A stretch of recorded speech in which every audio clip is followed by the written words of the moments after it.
নমস্কার, সকলে কি কেমন আছে? নিশ্চয়ই খুব ভালো আছো। আজ আবার চলে এসেছি একটা নতুন রেসিপি নিয়ে। রেসিপিটা খুব কমন রেসিপি, বাসন্তী পোলাও। এটা ছোটো বড়ো সকলেই মোটামুটি খুব ভালোবাসে। অনেকেই এই পোলাওটা করেন, কিন্তু আমি একটু অন্যভাবে করেছি। আমার মতন করে দেখবেন, যে যদি ভালো লাগে তাহলে কমেন্ট বক্সে অবশ্যই করে জানাবেন। আর যদি ভালো লাগে তাহলে বন্ধু বান্ধব আত্মীয় স্বজনকে প্রচুর শেয়ার করবেন। আমি এখানে প্রথমে চালটাকে ভালো করে ধুয়ে জল ঝরিয়ে আধ ঘন্টা আগে জল ঝরিয়ে রেখে দিয়েছি। তারপরে একটা কড়াতে আমি ঘি নিয়েছি। ঘিতে কাজু বাদামটা ভালো করে ভেজে নিয়েছি। ভেজে নিয়ে কাজু বাদামটাকে তুলে রেখেছি। এবার আমি এখানে একটা ডেকচিতে জল নিয়েছি। জলটা যেরকম আমরা ভাতের জল নিই সেভাবেই ভাতের জল নেবেন। ভাতের জলটা যেই ফুটবে, মানে জলটার মধ্যে আমি প্রথমে দিয়ে দেবো পরিমাণ মতন হলুদ। যেহেতু এটা বাসন্তী পোলাও হবে, হলুদ দেব। তারপরে এখানে কিছু গোটা গরম মশলা দিয়ে দেবো, মানে দারচিনি, লবঙ্গ, ছোটো এলাচ। তার সাথে দিয়ে দেবো গোটা গোলমরিচ। দিয়ে এই জলের মধ্যে দিয়ে দেবো। এছাড়া দেবো তেজপাতা। দিয়ে জলটা যখন ফুটে উঠবে তখন আমি এখানে সেই ধোয়া চালটা দিয়ে দেবো। আর দিয়ে দেবো একটু নুন। আর নুনটা একটু বেশি দিতে হবে, কারণ নুনের জলটা যেহেতু আমরা ফেলে দেবো সেহেতু নুনটা একটু বেশি দিতে হবে। এবার খুব বেশি নয়, মোটামুটি দিয়ে চালটাকে মোটামুটি 90% অবধি সেদ্ধ করতে হবে। হ্যাঁ, আমার চ্যানেলটা যদি এখনও সাবস্ক্রাইব না করে থাকেন তাহলে সাবস্ক্রাইব করার অনুরোধ রইল।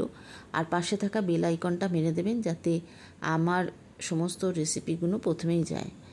আর একটা কথা বলতে হয়েছিল, যেটা হচ্ছে আমি একটু কেওড়ার জল দিয়েছি আর একটু গোলাপ জল দিয়েছি এই জলটার মধ্যেই। এবার এই জলটাকে আমি ফুটতে দেবো মোটামুটি যতক্ষণ, মানে 90% সেদ্ধ হওয়া অবধি আমি চালটাকে হবে। আপনারা বাড়িতে তো এই পোলাওটা করেছেন, কিন্তু এই রকমভাবে একটু করে দেখবেন, মনে হয় বেশ ভালোই লাগবে। কীরকম লাগলো একটু জানাবেন।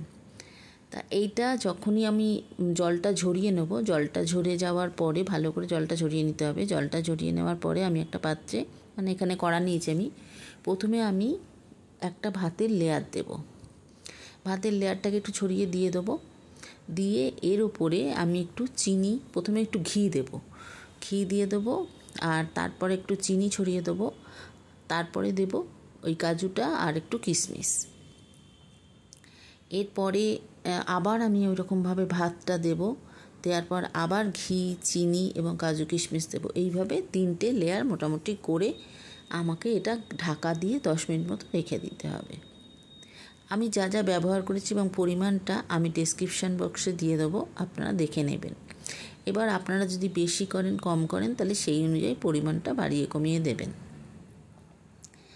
তো মোটামুটি এইভাবে আমাকে 10 মিনিট রাখতে হবে। রাখার পরে আমি ওটাকে খুলে তখন আমি কি করব, ওই যা যা দিয়েছি আর কি সমস্তটাকে পুরো ভালো করে মিলিয়ে নেওয়ার পরে আবার আমি ওটাকে 10 মিনিট রেখে দেবো। 10 মিনিট রেখে দিয়ে তারপরে আমি ওটাকে সার্ভ করব। তো এটা মোটামুটি এখানে ওই ভাতটা হয়ে যাওয়ার পরে কিন্তু আমি আর কোনো, মানে চালটাকে আর রান্না করা বা এরকম করা, যেটা সাধারণত পোলাওতে হয় যে রান্নাটা করা, আমি কিন্তু সেসব কিছু করছি না। আমি করে, এতে কি হয় না, পোলাওটা খুব ভালো ঝরঝরে হয়ে যাবে, খুব সুন্দর হবে। তো যাই হোক, বাড়িতে অবশ্যই আপনারা একটু করে দেখবেন কেমন লাগে। তো এরপরে আমি এই পোলাওটাকে সার্ভ করেছি। আমি আগেই একটা রেসিপি দিয়েছিলাম, পনির বাটার মশলা আর একটু কষা আলুর দম।